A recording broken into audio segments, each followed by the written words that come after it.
नमस्कार, मैं हूं आपके साथ अभिषेक पुंडीर। जिस तरह सूरज निकलता है और अंधेरा छट जाता है, ठीक उसी तरह जीवन में एक वक्त आता है जब आप पीक पर होते हैं और फिर धीरे धीरे ढलान पर आ जाते हैं। ठीक उसी तरह राजनीति में भी उतार चढ़ाव आते रहते हैं। आज हम अपनी इस रिपोर्ट में एक ऐसे ही राजनेता के बारे में बताएंगे जो आज किनारे कर दिए गए हैं।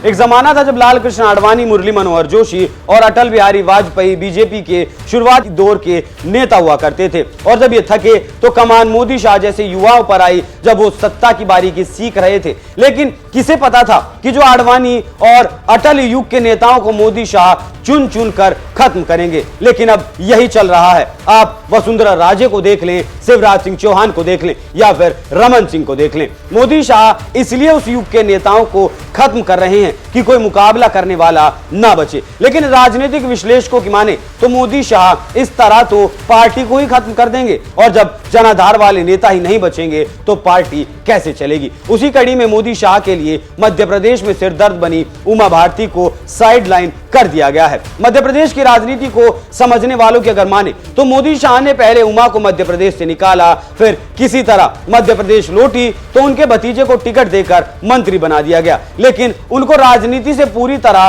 बाहर रखा गया। राज्य स्तर पर उनकी एंट्री शिवराज ने रोकी और केंद्र स्तर पर पीएम मोदी ने इसका समर्थन भी किया।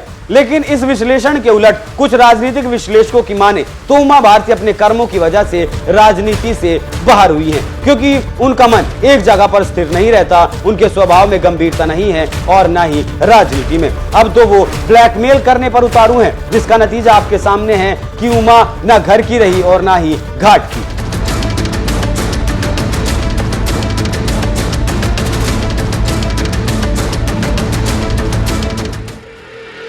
देश की राजनीति को समझने वाले दिल्ली के लाल बुजक्खड़ों की माने तो राजनीति में उमा भारती आज भी गलत को गलत कहने से गुरेज नहीं करती, चाहे वो कांग्रेस हो या फिर खुद उन्हीं की पार्टी बीजेपी। समय समय पर वो सीएम शिवराज और नीतियों के खिलाफ बगावती तेवर अपनाती रही हैं। पिछले दिनों वो शराब नीति को लेकर सरकार को घेरे हुए थी। उनके विरोध के आगे सरकार को बैकफुट पर जाना पड़ा।